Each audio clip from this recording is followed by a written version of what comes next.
official parlance as well as in the minds of a professional or a student of law. We requested Mr. Aseem Pandya, a senior advocate, who is also the former president of the Gujarat Bar Association, to give the critical analysis of the same. And since Mr. Aseem Pandya, we have been requesting him, and he's been kind enough to share his knowledge on this platform on various topics, and they have been well received by the people at large. Since the topic was such, we thought a person who is a well-known author, well-known speaker, and a lawyer and a professional with immense knowledge, that he should share his knowledge so that the clouds of doubt which are over in the mind of a common man or a lawyer should be dispelled with. He could come to know what are the challenges, what are the way forward, whether it should be given a rest, ignored, or to go about it. So without taking much time, I would request Mr. Aseem Pandya to take the things forward and give his insights. Okay. Thank you very much, Mr. Vikas, for the nice introduction which you have given to the audience. Good afternoon to one and all present in this webinar.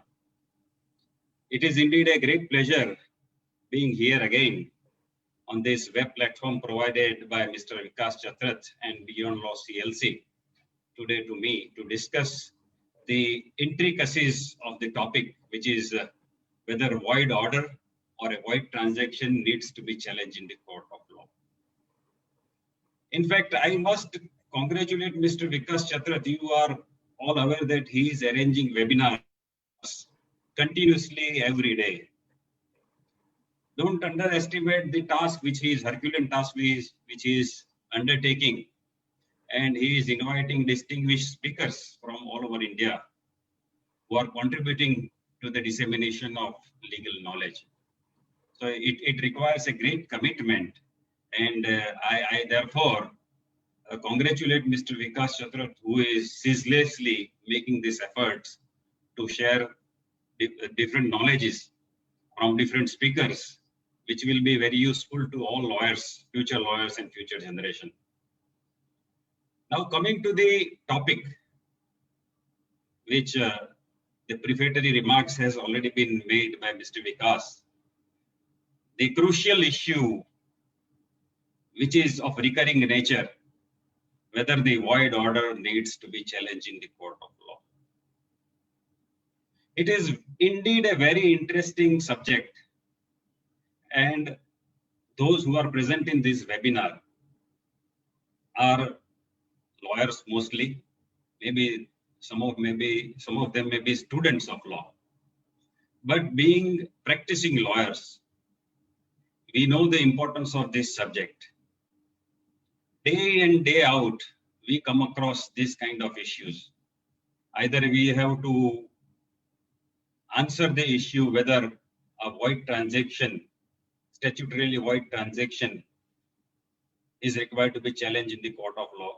Sometimes we come across a case whether a void order passed by an executive or a judicial body, whether that needs to be challenged or not.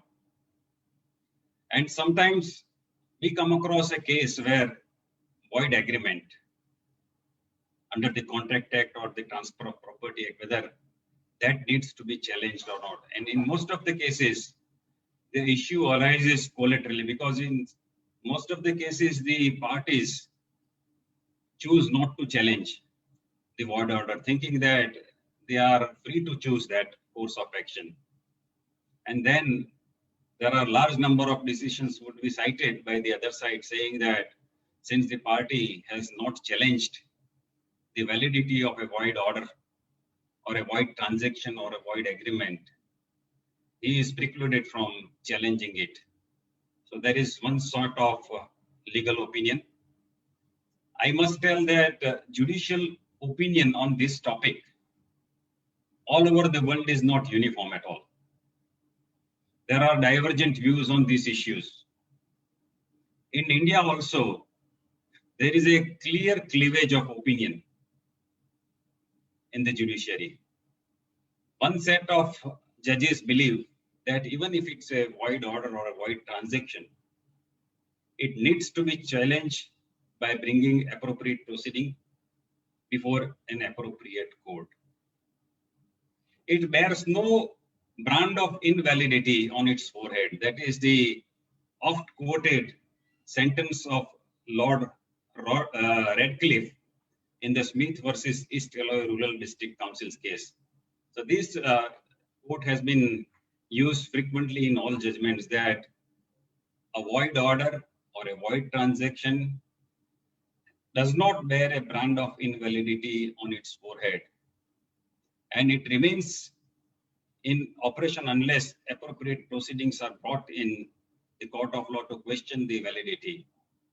And it is as effective for its ostensible purpose as the most impeccable of orders. So long as they are not quashed and set aside, they remain for their ostensible purpose effective.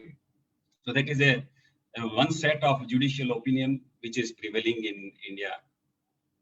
There is another set of legal opinion, judicial opinion, which is prevalent, is that if something is void ab initio, which is quorum non juris, there is a patent lack of jurisdiction, whether it's a pecuniary jurisdiction or a territorial jurisdiction, or lack of jurisdiction with regard to the subject matter.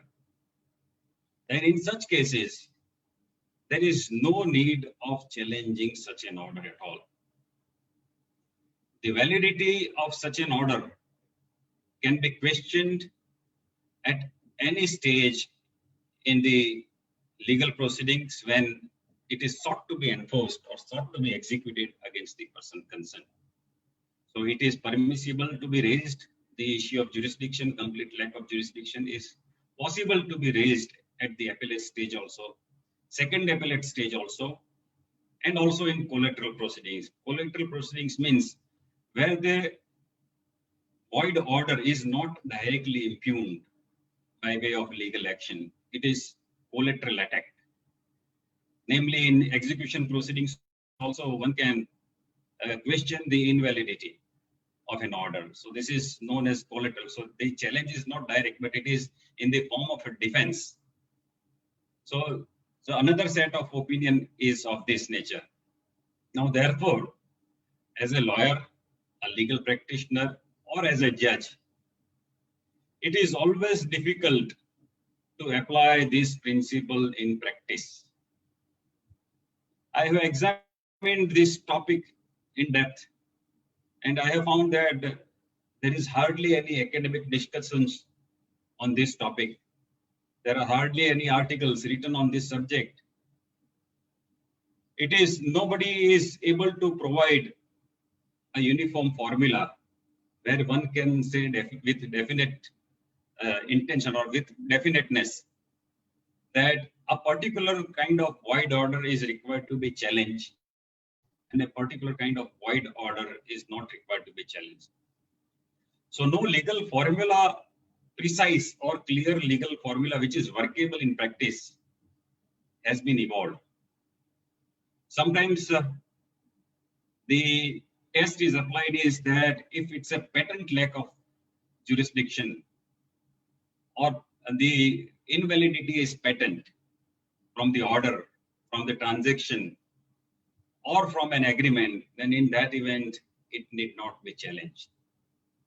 But if the invalidity is latent, which requires to be found out by long-drawn process of examination of facts and long-drawn process of arguments, then in that event, such a void order cannot be presumed to be void until and unless it is questioned in a competent court by appropriate proceeding.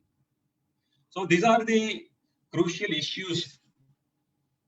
They are surrounded by this particular topic. And today, we will try to understand the finer nuances of the void order, void transaction, and a void agreement. Now, when such a case is there, I forgot to mention another case which is also being applied. Sometimes it is said that if an error has been committed within the jurisdiction, then such an order, though theoretically it may be void, but it needs to be challenged. But when the order or a transaction is absolutely without jurisdiction, outside the jurisdiction, then it need not be challenged, and the invalidity of such an order, transaction, or agreement can be questioned in collateral proceedings. So that is another test. So first test which is usually applied is that patent defect of jurisdiction or latent defect of jurisdiction, and second is errors within the jurisdiction and errors outside the jurisdiction. So these are the two tests usually applied to decide in which case a person has to approach the competent court. Now, as legal practitioners, we come across various kind of void transactions or various kind of situation we come across, and we need to deal with such situations. First situation, so we will discuss situation-wise the question of invalidity. The first situation which usually arises is to deal with a question where somebody comes to you as a client, and while examining his case, you find that executive order or a quasi-judicial decision of an executive body is without jurisdiction or ultra vires. That is one situation which you frequently come across. Second is, a client comes with a case where he would like to challenge an order of a judicial body, maybe a subordinate court, appellate court, or maybe a high court, and where he would be saying that it is a void order, and therefore you will have to deal with such a situation, that in such circumstances, what is the course to be adopted? Third thing, which is also usually applicable in many cases, is there are transactions, they are statutorily void. We will discuss all these kinds of situations case by case, and we will try to ascertain the answers. So there are statutes that say that if a condition precedent prescribed under a statute is not followed, then the transaction will be void or invalid. There are many agrarian reforms. There are laws pertaining to agricultural lands, protection for agriculture tenants, peasants, the tribals. In all those cases, a particular statute provides that without the permission of a collector or a revenue board, no transaction can take place between non-tribal to non-tribal, from agriculturist to non-agriculturist. And so in such cases, if the permission from a competent authority is not taken, then they are considered to be a statutorily void transaction. We will consider the effect of in each situation just within a few minutes. The fourth situation would be that of when you are confronted with a case where a client comes with a case where an agreement between two private individuals is void. It is void on account of various reasons. Under the Contract Act, you are aware of the fact that there are certain transactions, they are void ab initio non est. So law does not recognize the legal effect of such a transaction or such an agreement.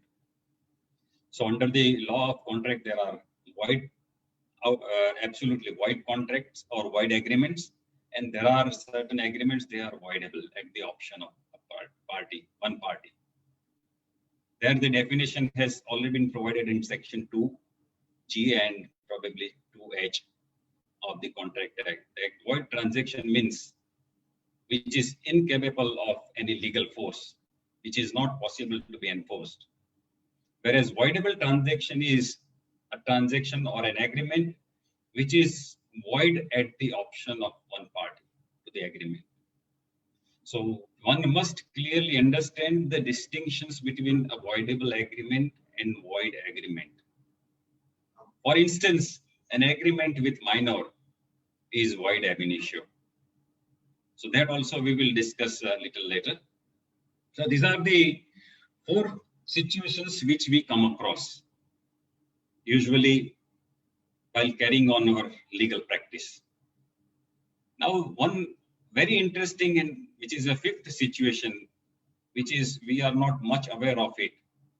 There also the Honorable Supreme Court has cleared the position with regard to violation of a fundamental right by an executive order, which is void. And then in that case, whether violation of such an order, executive order, whether it would entail any legal consequences or not. That is an issue which has also been considered by the Supreme Court in one of the cases, which has already been decided. Now, first of all, I will take you to the discussion on the position of an order which is executive order or administrative order, and the question is about the invalidity or voidness of such a transaction or such an order. So an order passed by an executive or a quasi-judicial body, and the issue is whether such an order is void. When such an order is void, whether it needs to be challenged or not. The answer is little difficult, but I will try to explain. When we talk about the void administrative decision, we must bear in mind the administrative law, principles of administrative law. Under the administrative law, the concept of ultra vires, the doctrine of ultra vires is very wide. The spectrum of that doctrine is very wide. So any order, executive order, which has been passed in violation of principle of natural justice is also theoretically considered to be ultra vires, because the procedure known to a law has not been followed, and therefore it is nullity in the eye of law.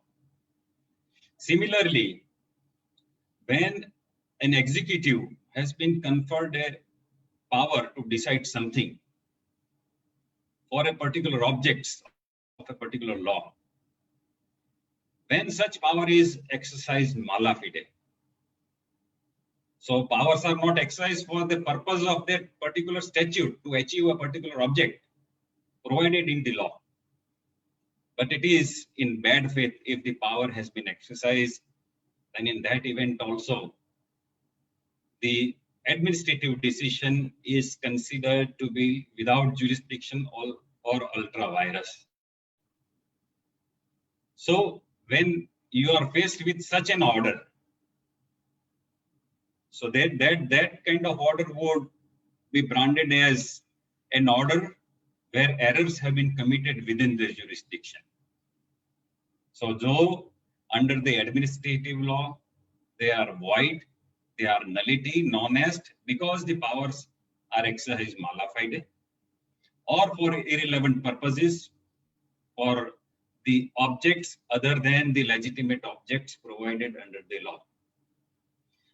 So you must be very clear that when the Supreme Court or the courts in England have used the word nullity in respect of such orders, they are in fact essentially voidable orders, and appropriate proceeding needs to be brought in appropriate court for impugning the validity of such an order.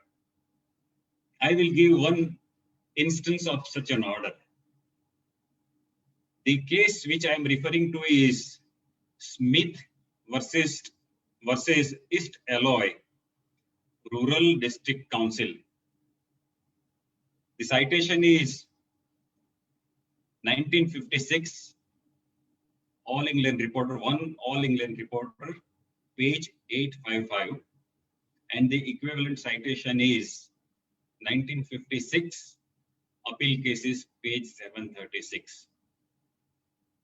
In that case, it was a case of compulsory acquisition of a property of the litigant.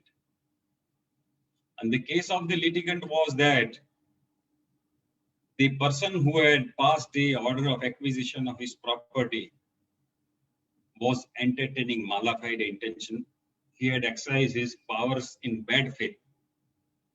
It was not a genuine exercise of power for the legitimate purposes provided under the law, but it was for certain personal reasons and personal biases. The order has been passed. When such an order was challenged and it was claimed that it was invalid, void ab initio, because powers have been exercised mala fide, and therefore the party is not supposed to exhaust the remedy provided under the statute. While dealing with such a situation, Lord Radcliffe stated that a void order, theoretically, under the administrative law, bears no brand of invalidity on its forehead. So this statement has almost become a cliche. It has been repeatedly quoted in n number of judgments in India and in England also. And it has also been quoted out of context. One must remember this, that in what context this statement was made. It was not a case where executive order or the administrative decision was void on account of complete lack of authority or competence. It was a case of mala fide exercise of power, and then in that context, the court said that it bears no brand of invalidity on its forehead, and unless and until appropriate proceeding is brought in a competent court to invalidate it, it remains as effective for its ostensible purpose as most impeccable of orders. So that is the statement which has been repeatedly relied upon by Indian judiciary, sometimes correctly and sometimes out of context. So one must clearly understand where administrative decision is ultra vires or void or non-est on account of violation of principle of natural justice or mala fide exercise of power, or where the executive decision has been taken by the authority which lacks competence or authority, statutory authority.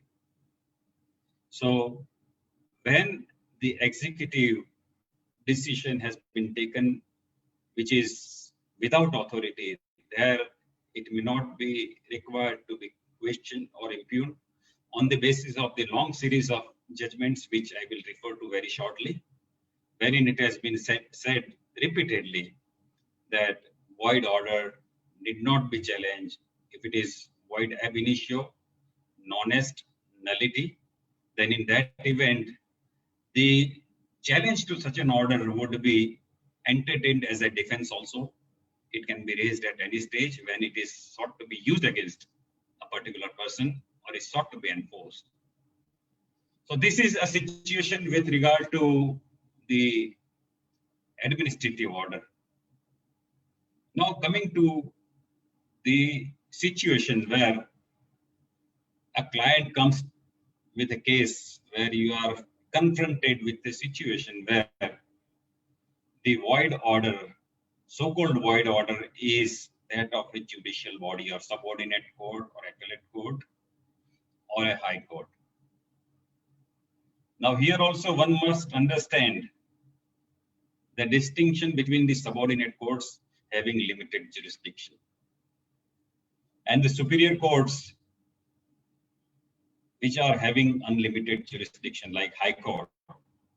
Our High Court is constituted as a court of record under Article 215 of the Constitution of India, and it has all jurisdiction unless specifically excluded by law.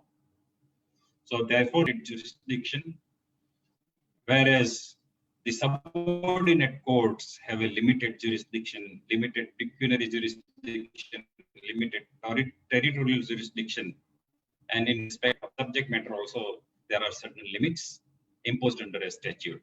So when you are to deal with a judicial order, usually, even if it is a void, it is expected that person must obey it first, and then it should question the validity.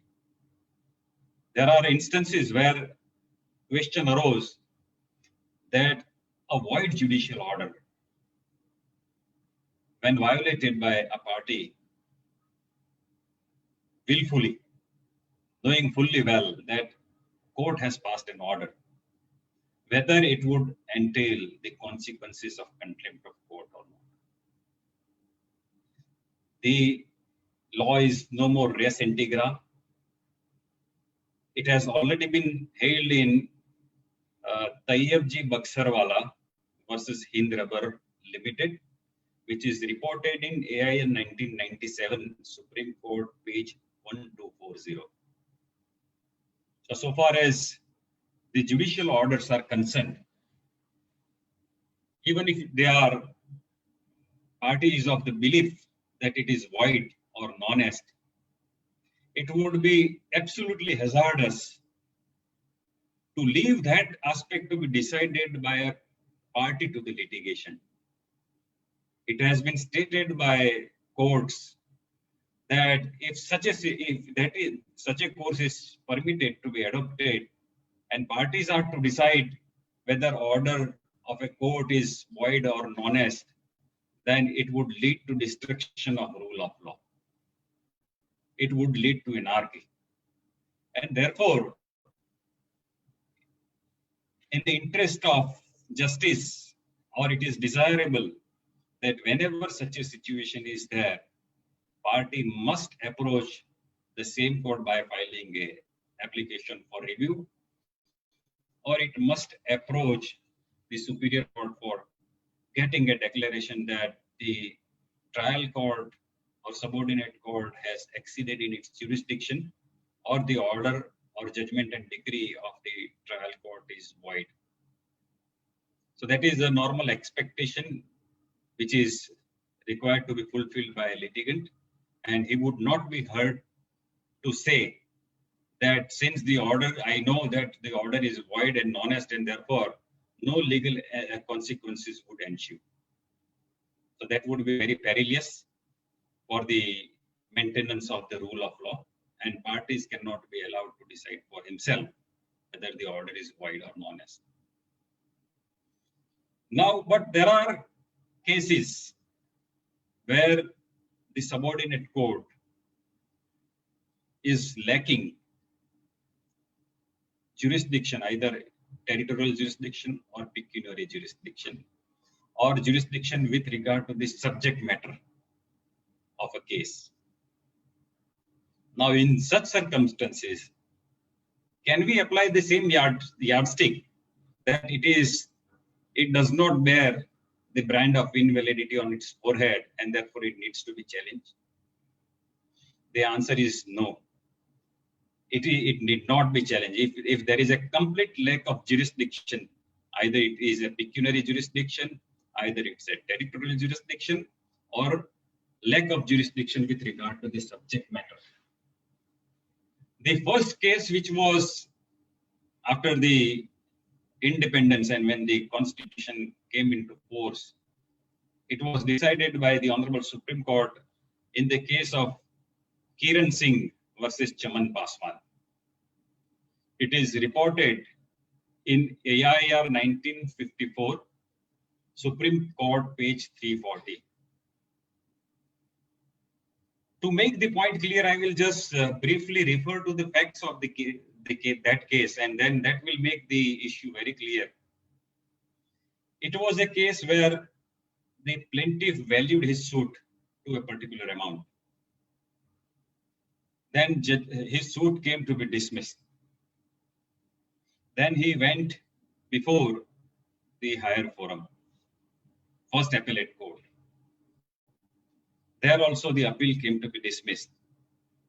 When he filed a second appeal before the High Court, the valuer of the court found that the suit was inadequately valued and it was not properly stamped. And therefore, the plaintiff was called upon to pay the deficit court fees. The plaintiff carried out the direction, he paid the deficit court fees. But the situation that arose because of the change of the valuation of the suit, of course, the trial court proceedings were very much within the jurisdiction because the trial court, subordinate court, did possess the jurisdiction with regard to that even higher valuation. But the situation was that if the suit was valued higher than what was valued by the plaintiff, then appeal would lay directly to the High Court, not at the district court level.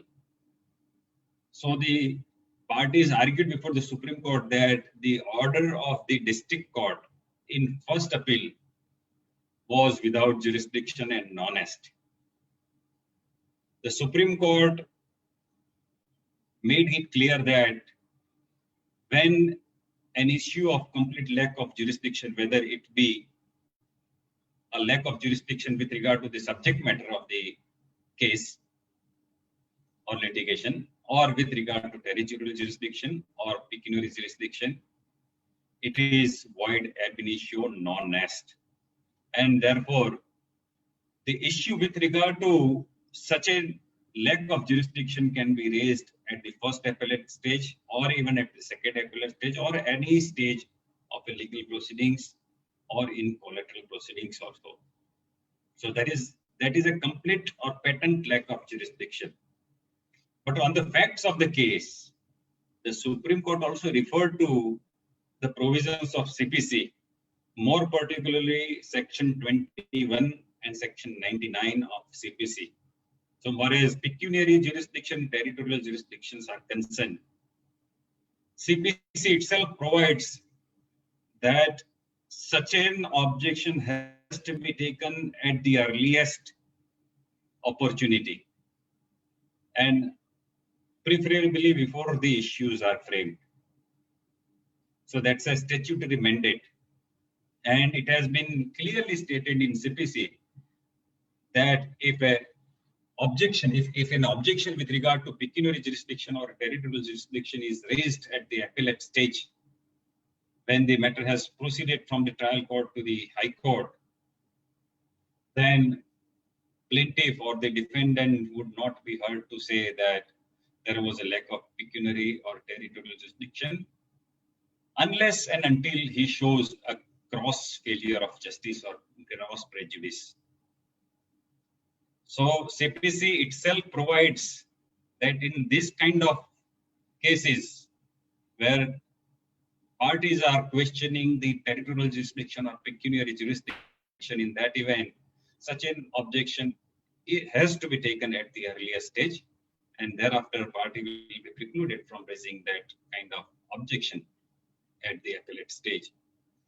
Appellate court, of course, would be entitled to allow the party to raise such an issue, provided that kind of lack of jurisdiction has actually resulted in failure of justice. So the burden would be on the person who is questioning the judgment and decree, which in his view is lack of territorial or pecuniary jurisdiction, and how failure of justice has occasioned.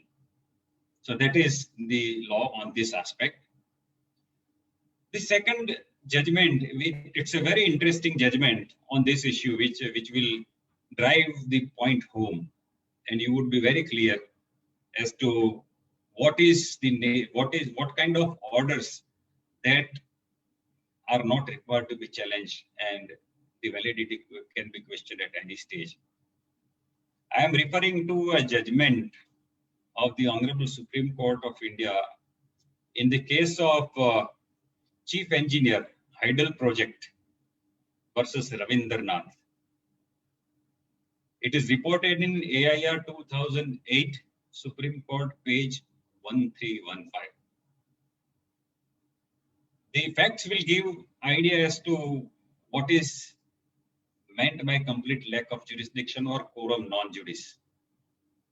It was a case where about 9 workmen who were employed as work charge employees on a particular project, their services came to be terminated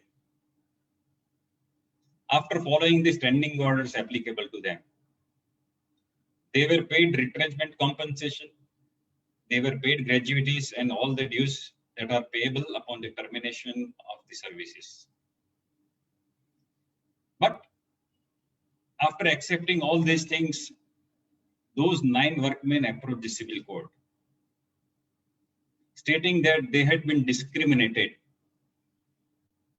The management or project officer did not maintain the seniority list, and they have been randomly picked up and chosen, and their services have been terminated virtually, though it was not specifically stated that their services had been terminated in violation of Section 25G of the Industrial Disputes Act. But in substance, they said that the project officer ought to have terminated the services of the persons who have been last employed.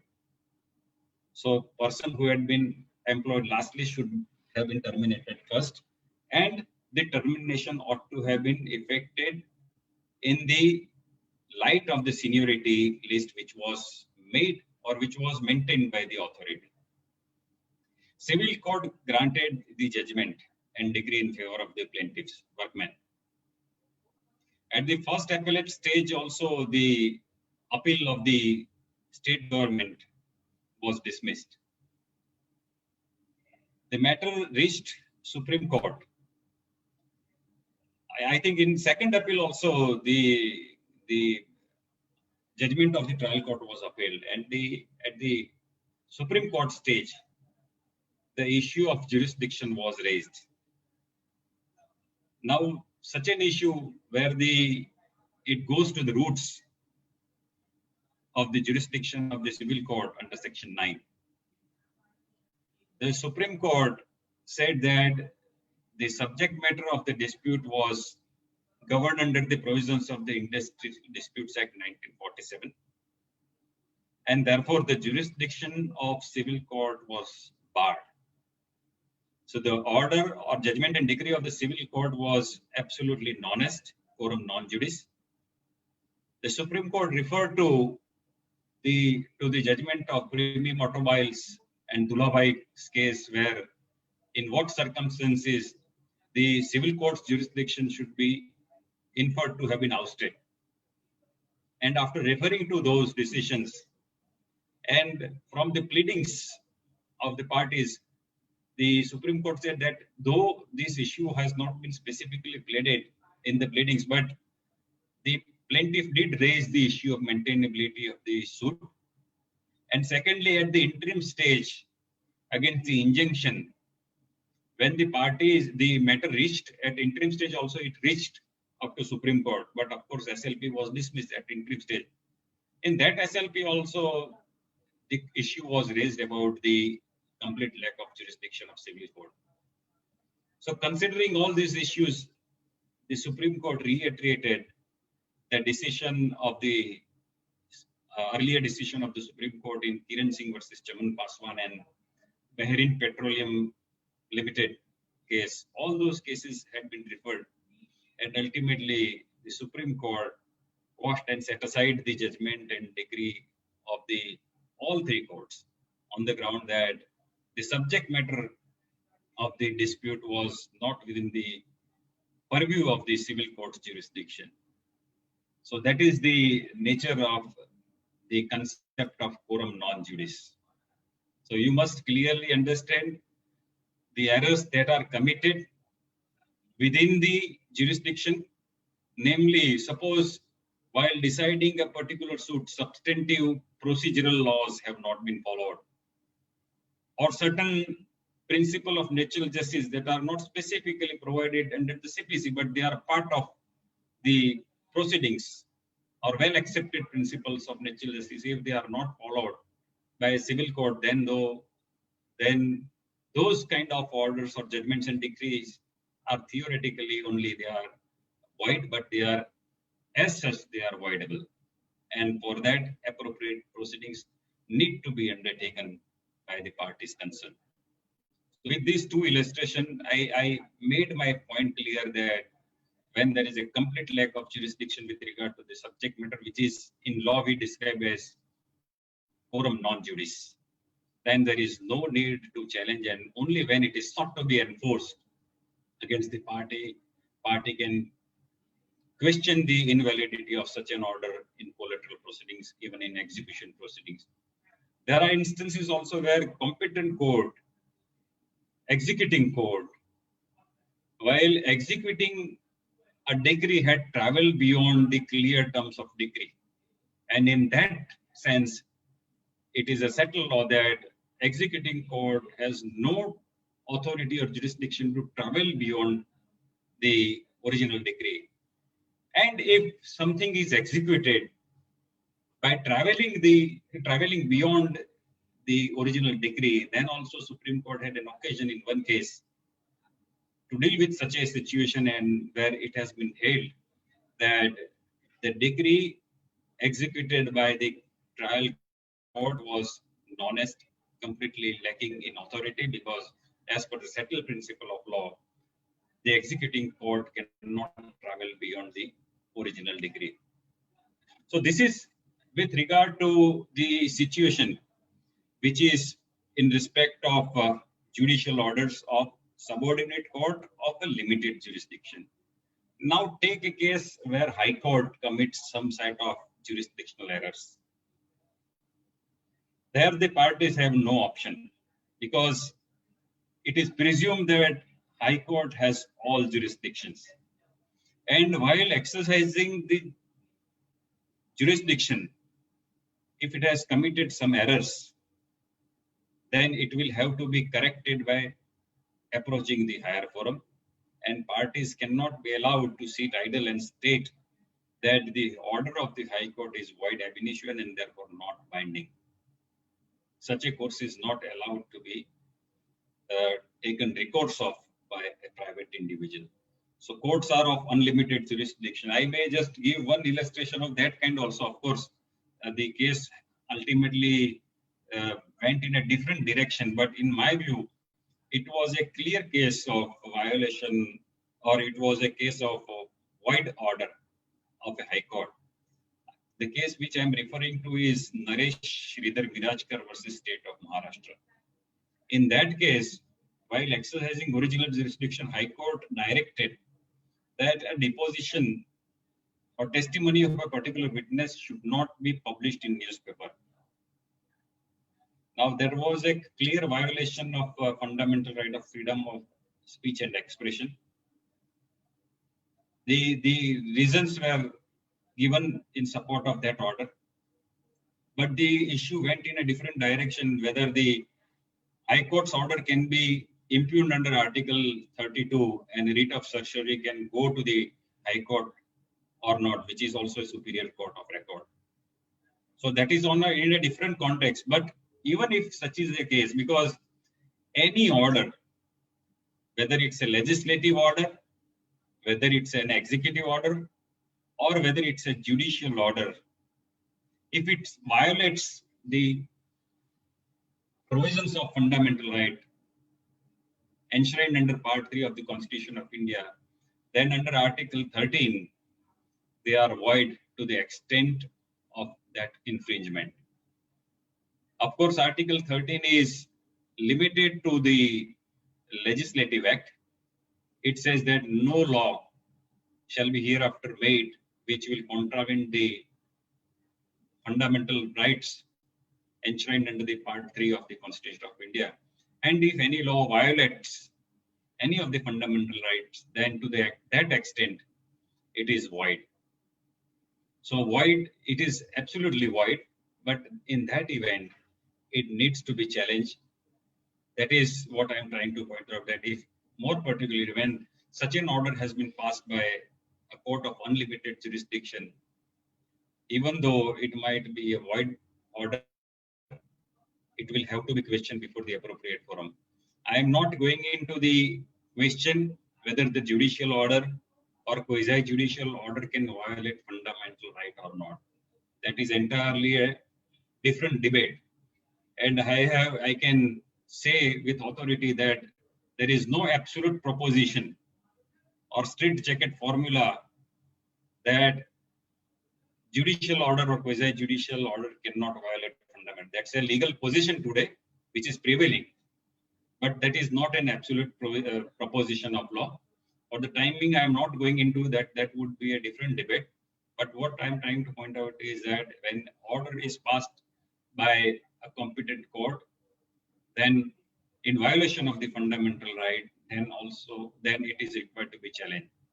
Now, it reminds me one very interesting case where the executive order, which was passed in violation of the fundamental rights of the petitioner,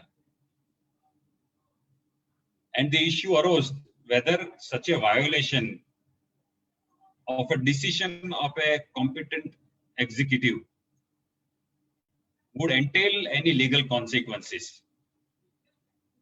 The case which I am pointing out is very interesting. One must read it. It's a judgment delivered by Honorable Justice Krishna Iyer.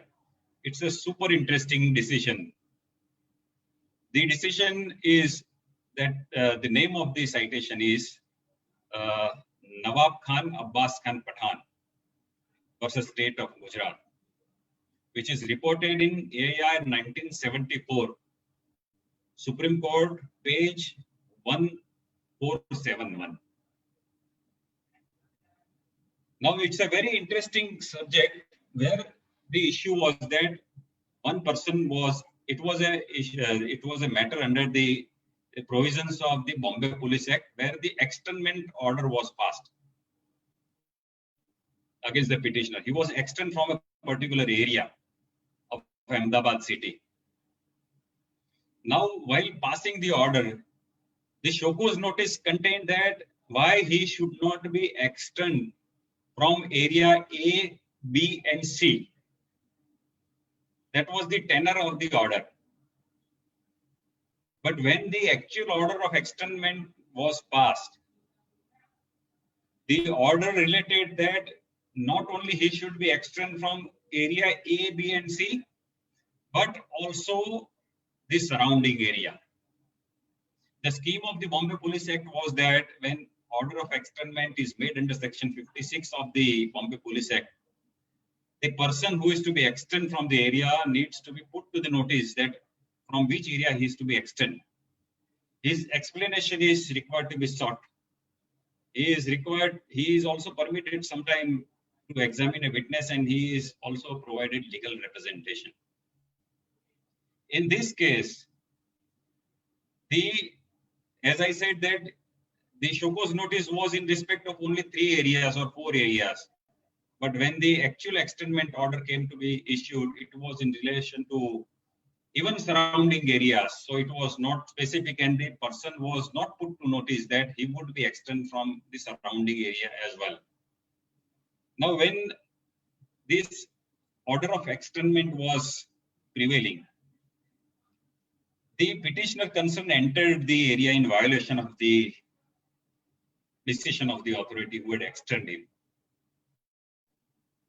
And for that, he was prosecuted in the trial court under section 142 of the Bombay Police Act, that he had entered in a prohibited area in violation of the order of the competent authority, which itself is an independent criminal offense, and he was sought to be prosecuted in the trial court.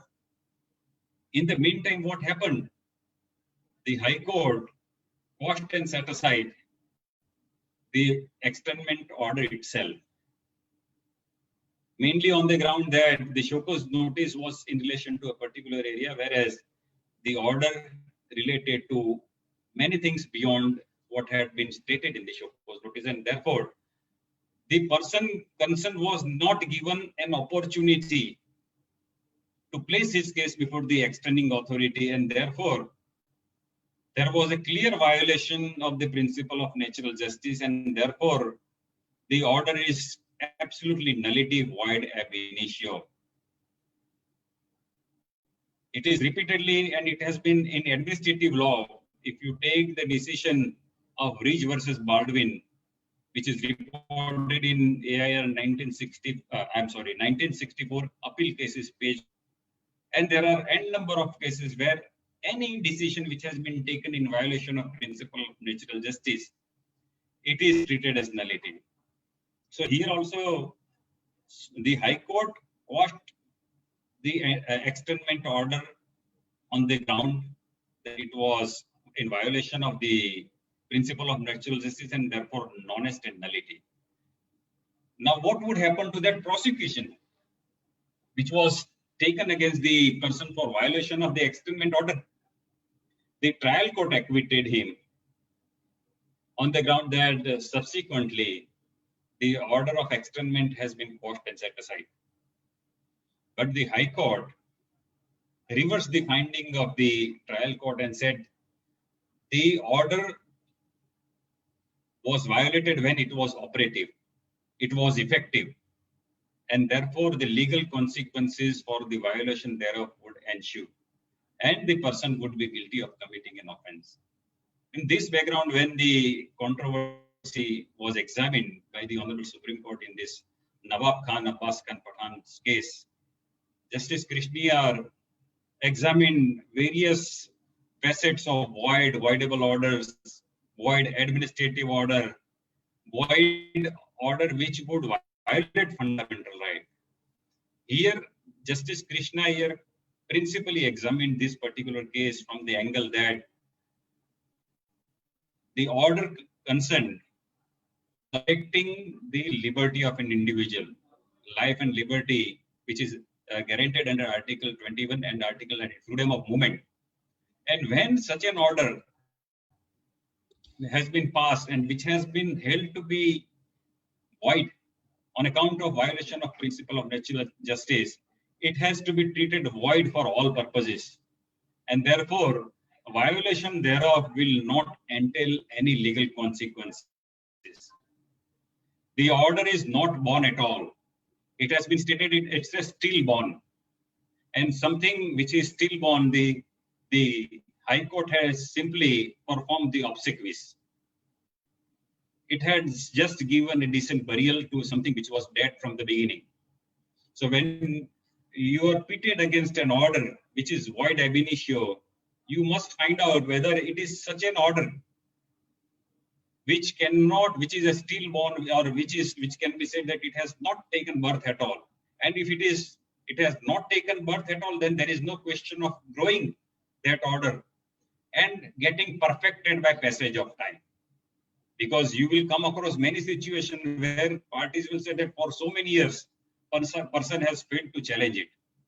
So mere non-challenge of a void order which cannot grow and which cannot be perfected by passage of time, this kind of situation also you might have to face in a given case.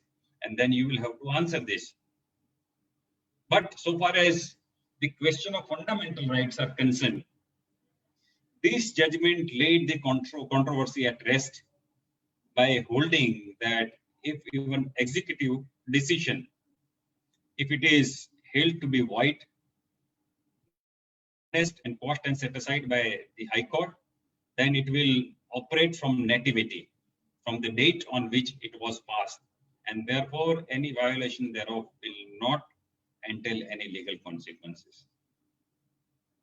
So it's a very interesting, one must read this judgment. Superb language. Then now I come to the next point, is about the void transactions.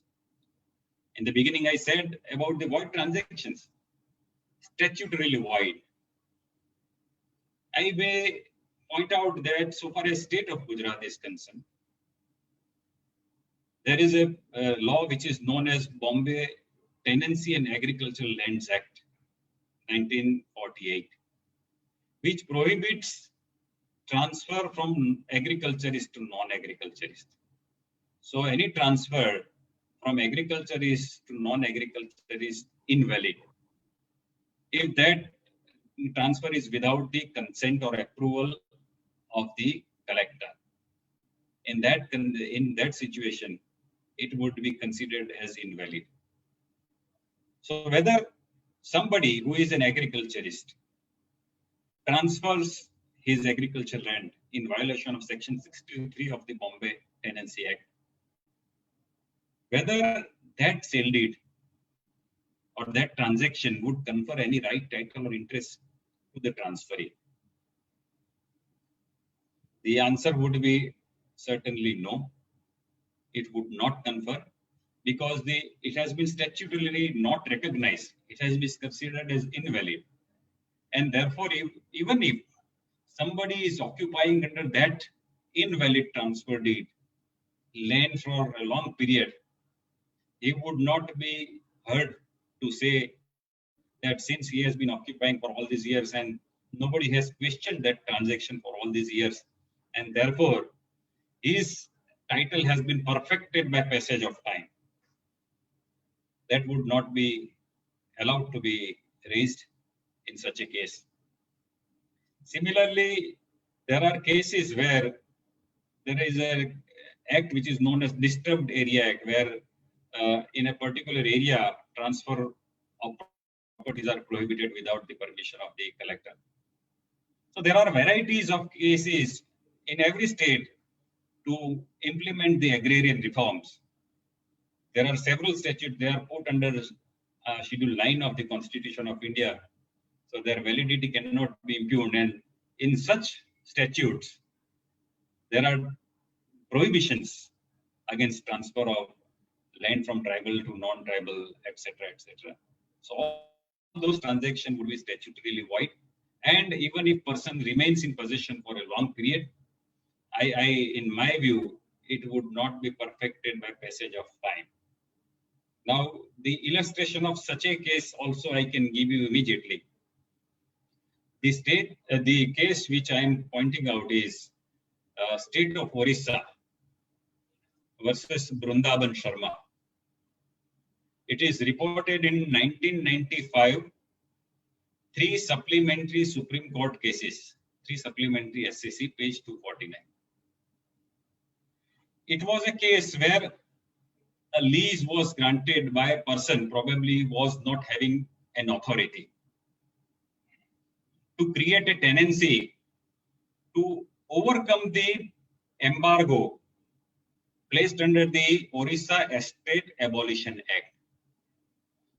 So a lease agreement was entered into by a person who probably did not have an apparent authority to give lease to the particular person. The agreements or transactions that are done during this transitory period when the act came into force were required approval from the Tehsildar. It is required to be recognized by the Tehsildar and it is required to be approved by the Revenue Board.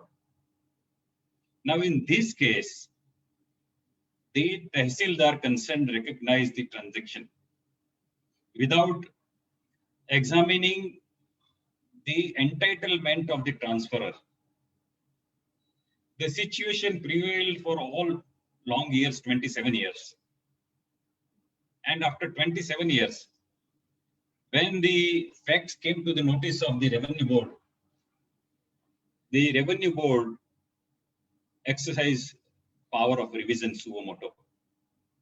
He was informed by the probably collector that this is a transaction which has been statutorily void for the reason that board's approval under Section 38 had not been obtained. And secondly, the person who had transferred the property, his title itself is doubtful.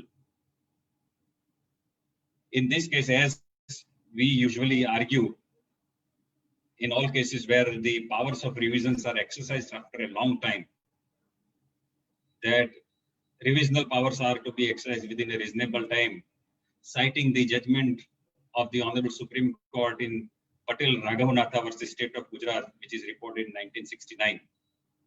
So this is a landmark judgment which has said that under the provisions of the Bombay Land Revenue Code or under the Bombay Tenancy Act or any other such laws, if the authority concerned has failed to exercise the revision powers vested under the laws for a long time, then it would be precluded from exercising such powers. Now, some things, again, Patel Raghavanatha was in respect of something different, totally different. It was in exercise of powers under section 211 of the Bombay Land Revenue Code. It was really not concerned with something which was absolutely invalid. So those arguments were raised. Several judgments where Patel Raghavanatha judgment had been followed were cited to overcome this concept of voidness or statutory invalidity. But Supreme Court said that this transaction was concealed by fraud. Nobody knew that original person did not have authority, and nobody knew that only Tehsildar has recognized this transaction under Section 8 of the Estate Abolition Act of Orissa. And there was no approval obtained from the Revenue Board. So in this circumstance, even though there was a passage of 27 years, the Supreme Court said that the powers were rightly exercised because nobody knew, and the time to be reckoned for examining the delay in laches, it would be when the authority came to the knowledge of this particular fact. So this is in respect of the statutorily void transactions.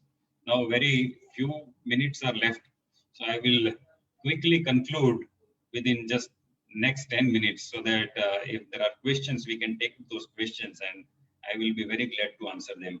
Now the last situation which we frequently come across is in respect of void agreement. Void agreement under the Contract Act. Section 10 and 11 are most relevant and crucial. Section 10 says that a person and all agreements would be contract provided it is entered into by a competent person. So a person should be a major, if he cannot be minor. And it should be for lawful objects and lawful consideration. It should not be by misrepresentation. It should be out of free consent. It should not be either under undue influence, or it should not be by misrepresentation or fraud. And that it is not void as provided under this particular law in the subsequent provisions. Now, when we have studied the LLB courses, which we are taught during the LLB courses, Mohri Bibi versus Dharmadas Ghosh, a contract with minor is void ab initio. So if a contract has been entered into, it would not be considered as contract at all. It would be an agreement, which would not be binding to the minor. The judgment which I am referring to is Mohri Bibi versus Dharmadas Ghosh, which is reported in AIR 1903, Privy Council, page 72. It was a case where minor was asked to execute a mortgage deed for the so-called loan of rupees 20,000 advanced by one money lender named Pramod. The deed was executed by a minor. It was got to be executed by a minor through the agent of the money lender named Kedarnath. When this kind of situation arose, the mother of the minor approached the competent civil court with a prayer that the agreement with minor would be void ab initio, and therefore it would not be binding, and therefore mortgage deed will have no legal effect. It is absolutely null and void. Null and void means ineffectual, nugatory, non-est. devoid of legal force.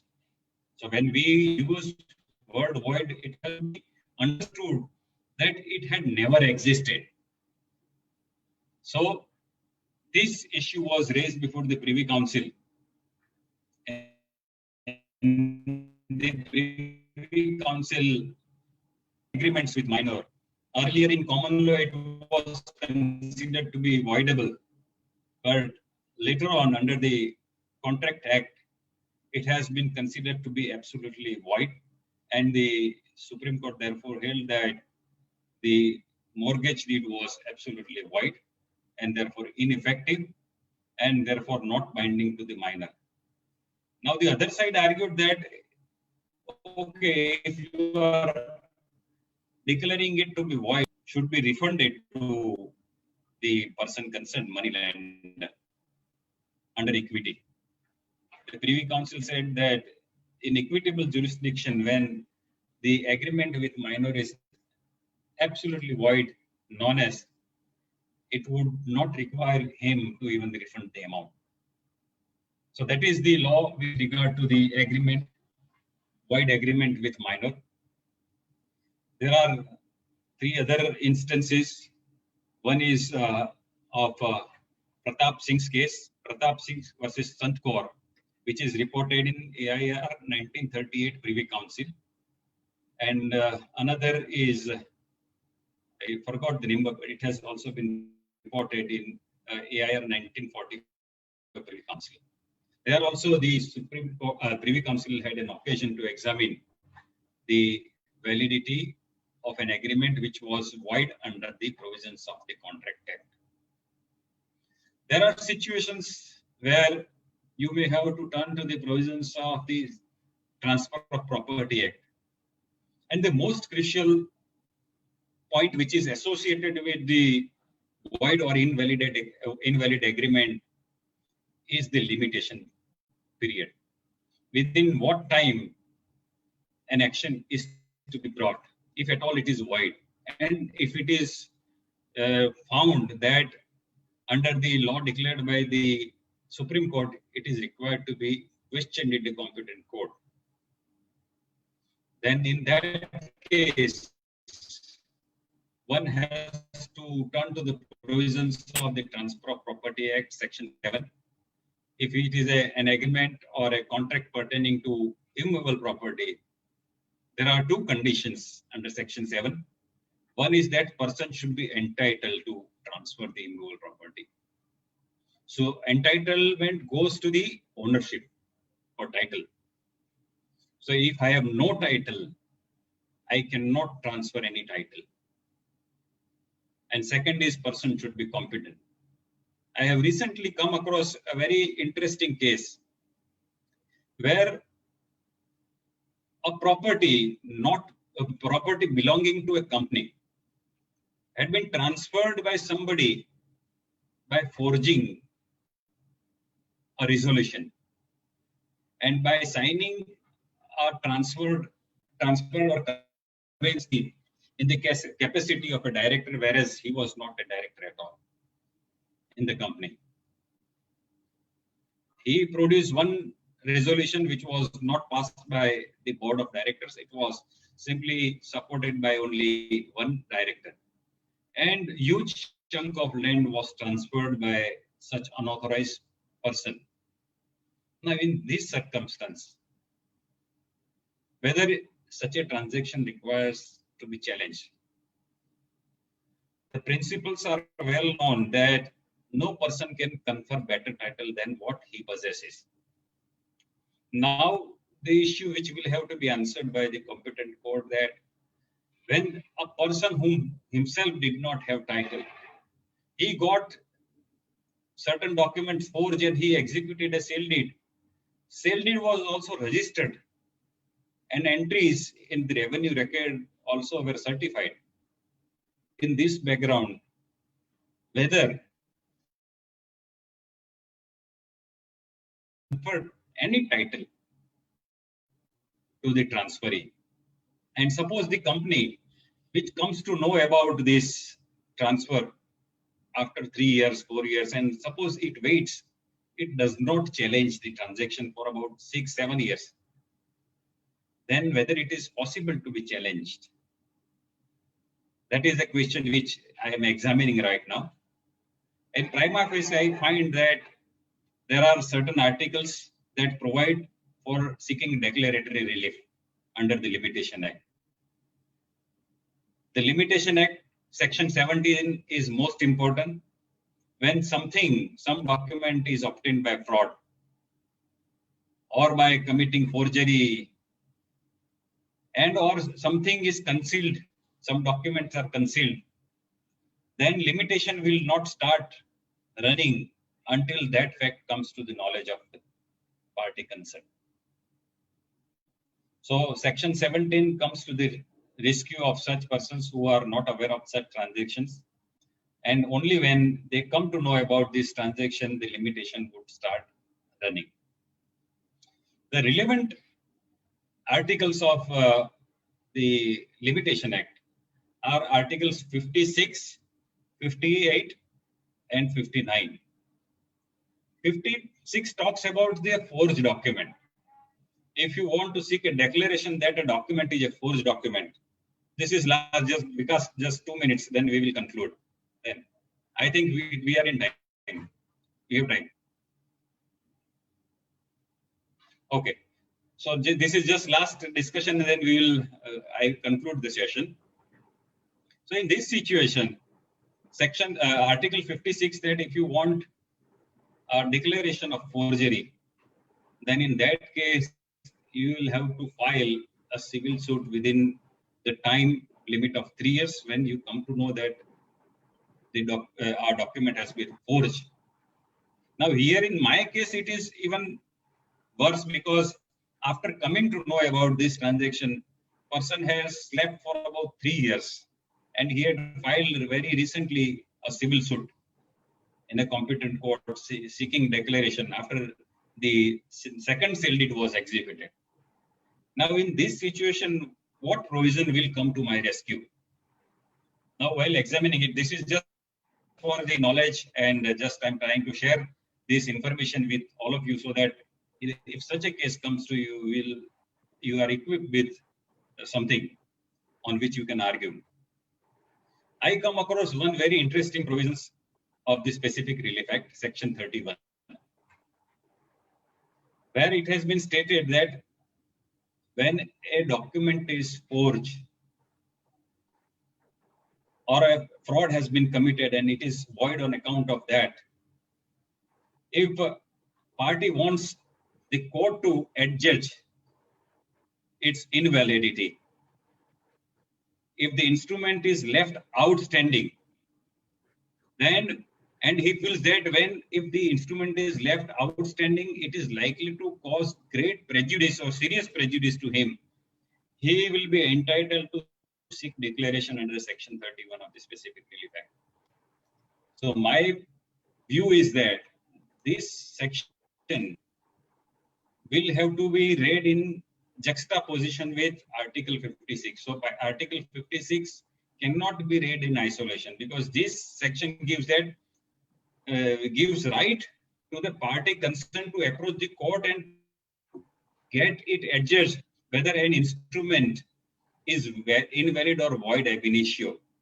When he feels that if it is left outstanding, it is likely to cause prejudice, then he can approach. So, but this is an equitable jurisdiction and it is a discretionary remedy.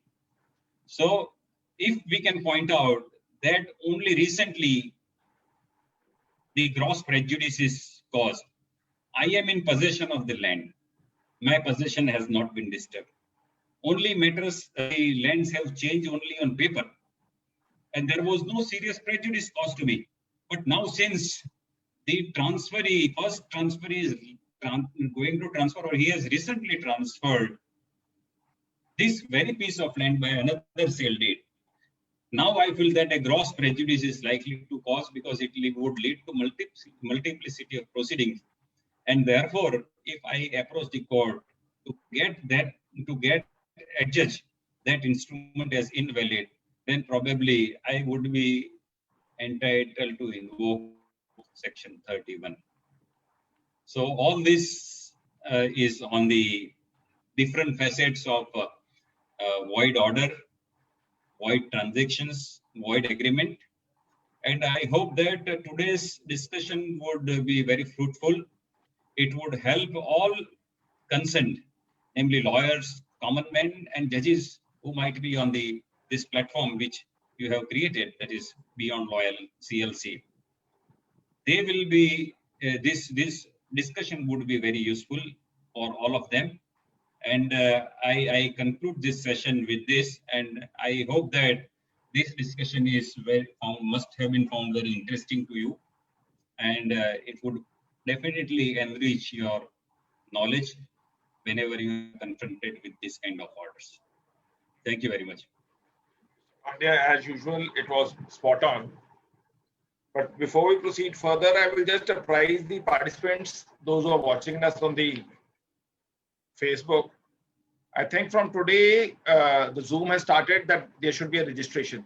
So those who want to join the subsequent webinars, they will have to register it because a lot of people have received the messages to the effect that they could not log in, because subsequently it was found that if you have not registered yourself with Zoom, they were not allowing you to log in. So for tomorrow, then other sessions also try to log in. And the questions are by Abid Khan Pathan. Sir, there is a criminal case which was going on before the magistrate, first class, and where magistrate did not comply section 240 of the CRPC and passed an order, then what would be the effect of this court? And if we know same mistake at stage of argument, then should we go ahead or not? Section 240 or 340? 240, yes. I believe 240, okay. As I said, the discussion covered all the topics, that whenever a judicial order is sought to be challenged on the ground of procedural impropriety, non-compliance of the procedural rules, or even a substantive provision, it would be an error within the jurisdiction. So there, even though it may be theoretically an ultra-virus order, it will have to be questioned before the competent court. And you cannot simply sit silently.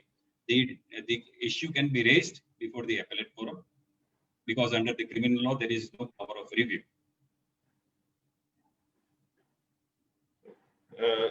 This is by Shri Krishna Dagalia. Is it that even a judicial order, which is quorum non judice, passed absolutely without jurisdiction, carries with it the force of law unless it is declared as void?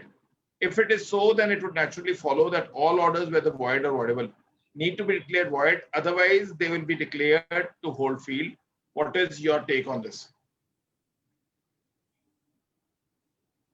Namaskar, Krishnakantji. I know him personally, so thanks for asking this question.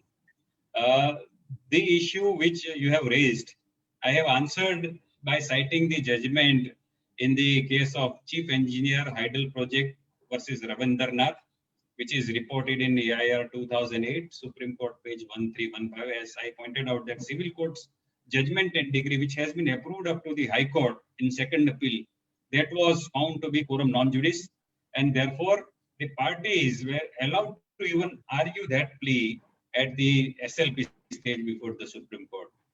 So even therefore, that kind of quorum non judice aspect can be examined at any stage of judicial proceeding. And if suppose, let us assume that before the Supreme Court it has not been argued. Let us assume that it has been argued while execution proceedings are initiated. Then also during execution proceedings, if such a issue is raised, the court will have to decide the issue. And if it is ultimately decided that the judgment and decree of the subordinate court was without jurisdiction, non-est, or quorum non-judice, then probably the parties would be justified in raising, and court will have to hold that.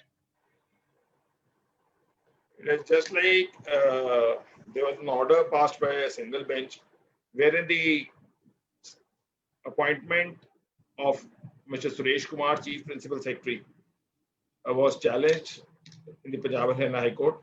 Though the court has said on the first brush that the order passed was quorum non judice, but yet it was challenged. So what is your take in this aspect? Because you feel that the order is without jurisdiction, because there are sometimes the court in the execution feel Probably that you are asking, probably you are referring to a case.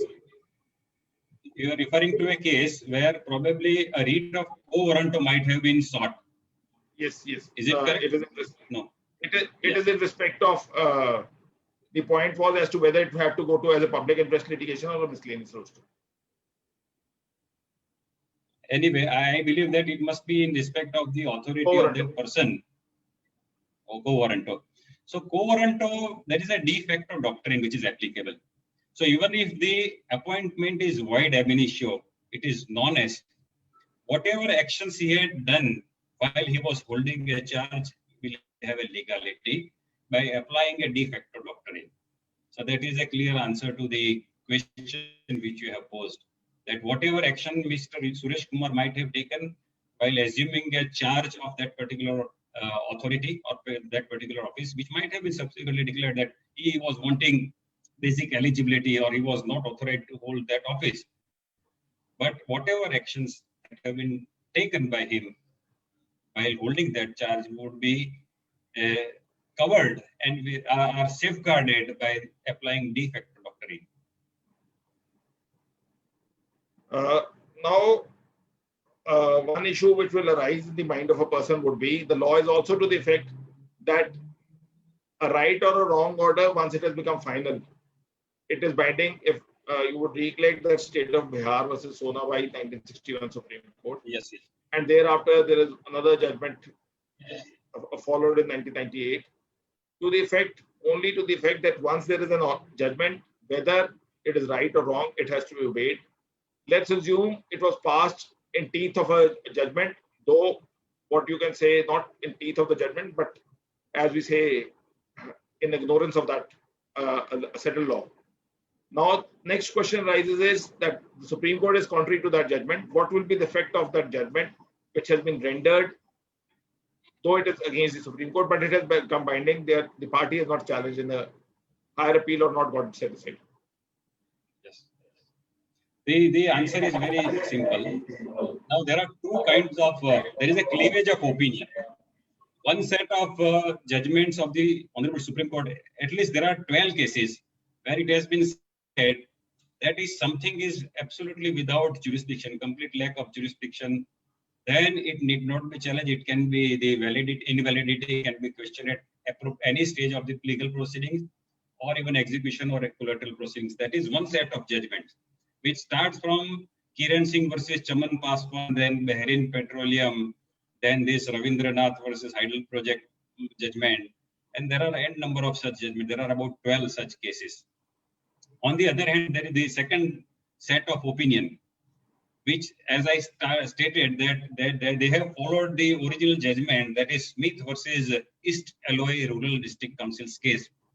As I pointed out, the citation I have already given, 1956 appeal cases, page 736, where if you see all these judgments, they must have reproduced this particular paragraph of Lord Radcliffe, that it bears no brand of invalidity on its forehead, and therefore, unless and until appropriate proceedings are taken, they remain as effective for its ostensible purpose as most impeccable of orders.